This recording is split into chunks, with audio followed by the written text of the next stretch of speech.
Assalamualaikum warahmatullahi wabarakatuh. Perkenalkan, nama saya Ananda Nipraningsiah, mahasiswi Fakultas Ekonomi dan Bisnis Islam, program studi Ekonomi Syariah semester 4. Jadi di video kali ini saya akan menyampaikan materi mengenai produk jasa perbankan syariah. Adapun topik utama dalam video ini yaitu mengenai pengertian dan perbedaan produk jasa perbankan syariah yang meliputi letter of credit, bank garansi, safe deposit box, electronic banking, dan valuta asing. Langsung saja tanpa banyak berbasa-basi karena hanya akan memanjangkan durasi, mari kita masuk ke materi. Nah, jadi penjelasan pertama yang saya akan sampaikan yaitu mengenai letter of credit. Jadi letter of credit dalam perdagangan internasional ekspor impor, pihak yang ditunjuk tersebut untuk membantu agar transaksi dapat berjalan lancar adalah bank. Instrumen yang dipergunakan adalah letter of credit yang umumnya disingkat dengan istilah LC. Dalam definisi normal, LC adalah suatu pernyataan tertulis dari bank atas permintaan nasabahnya untuk menyediakan suatu jumlah uang tertentu bagi kepentingan pihak ketiga atau penerima. LC ini merupakan suatu komitmen dari bank untuk membayarkan sejumlah uang kepada penjual atau eksportir asal ia dapat menyerahkan dokumen-dokumen yang ditetapkan di LC. Dalam bahasa yang sederhana, LC ini merupakan jaminan pembayaran dari bank. LC sering disebut juga dengan istilah documentary credit. Alasannya karena ia selalu dikaitkan dengan dokumen. Pada dasarnya, LC ini adalah kredit yang diberikan oleh bank kepada nasabahnya. Umumnya, nasabah tidak membayar penuh jumlah uang yang harus dibayarkan kepada eksportir pada saat LC dibuka, tetapi hanya presentasi tertentu saja. Setoran jaminan ini dikenal sebagai istilah margin deposit, misalnya 10% atau 20% dari nilai LC. Pada umumnya, LC terdiri atas LC impor dan ekspor. LC impor syariah adalah surat pernyataan membayar kepada eksportir yang diterbitkan oleh bank syariah untuk kepentingan importir dengan pemenuhan persyaratan tertentu sesuai dengan prinsip syariah. Pelaksanaan LC impor syariah menggunakan akad-akad seperti akad wakalah, bil ujrah, kar, murabahah, salam istisna, mudharabah, musyarakah, dan hawalah. Baik, selanjutnya mengenai bank garansi. Jadi, bank garansi, kata garansi berasal dari bahasa Belanda garanti yang artinya jaminan. Di masyarakat, bank garansi lebih dikenal dengan istilah biji atau BG.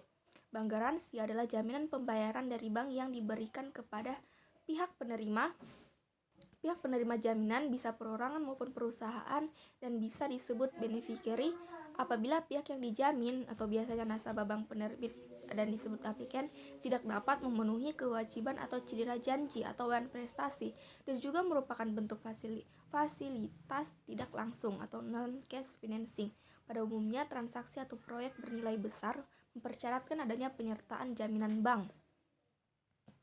Pada umumnya, produk bank garansi pada bank syariah menggunakan akad kafalah. Bank menjadi penjamin atau kafil atas utang kewajiban nasabah atau makfulahu kepada pihak ketiga atau makful anhu.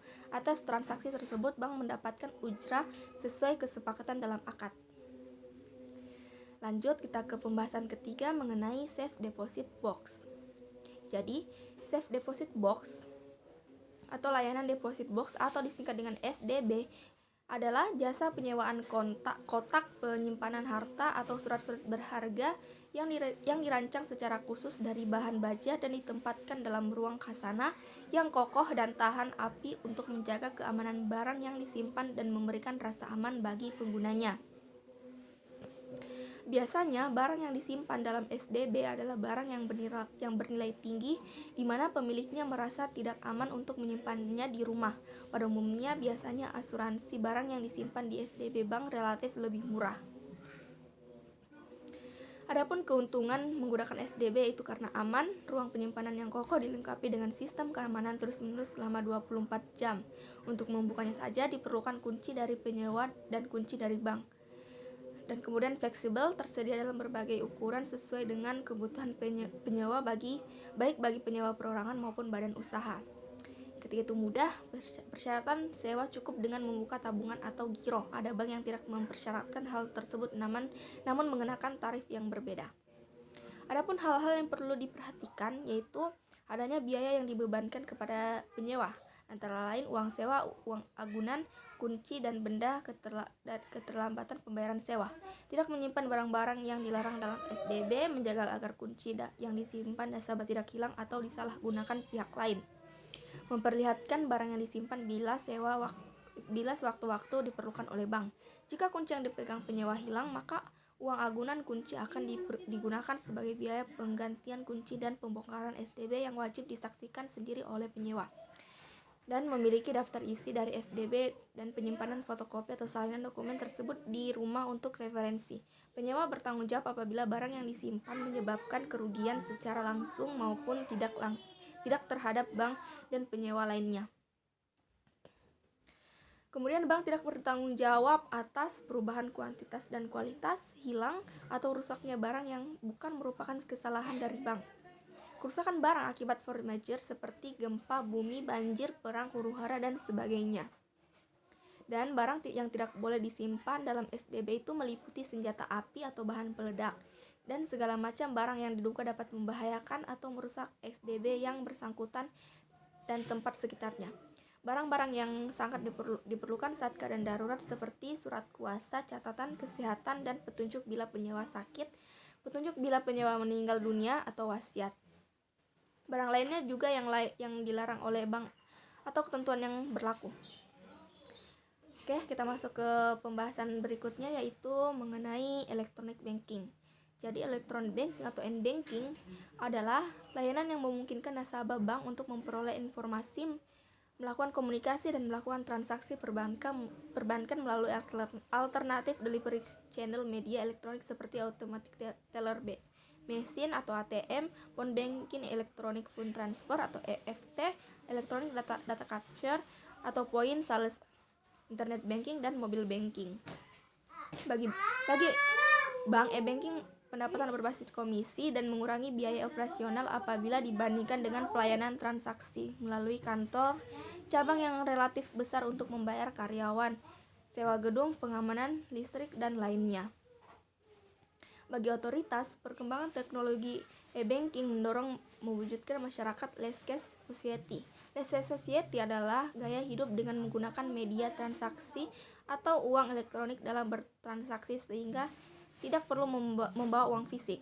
Cashless society selain dapat meningkatkan sistem pembayaran yang cepat, aman, dan efisien untuk mempercepat perputaran aktivitas ekonomi dan stabilitas sistem keuangan, juga dapat mencegah tindak pidana kriminal maupun tindak pidana pencucian uang, sehingga menimbulkan feedback baik kepada bank dan otoritas dari penggunaan e-banking yang dinikmati oleh masyarakat dalam kebutuhan bertransaksi. Baik, kita masuk ke pembahasan terakhir, yaitu mengenai valuta asing. Jadi valuta asing atau falas adalah mata uang yang digunakan sebagai alat pembayaran sah dalam perdagangan berskala internasional, di mana para pelaku transaksi dan negara bersangkutan telah mengakui mata uang tersebut. Falas adalah mata uang asing yang diterima, diakui, serta digunakan antar pebisnis untuk melakukan transaksi perdagangan internasional.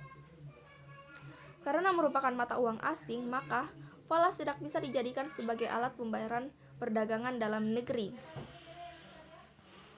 Namun, perlu diketahui pula bahwa tak semua mata uang asing dapat dipakai pada transaksi internasional berikut.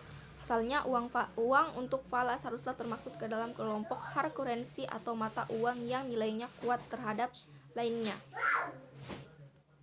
Mata uang hard currency umumnya berasal dari negara maju dengan pengaruh ekonomi yang cukup besar kepada negara-negara lain di dunia. Contohnya adalah euro, dolar, dan yen. Lantas, apakah rupiah tergolong hard currency? Jawabannya tidak.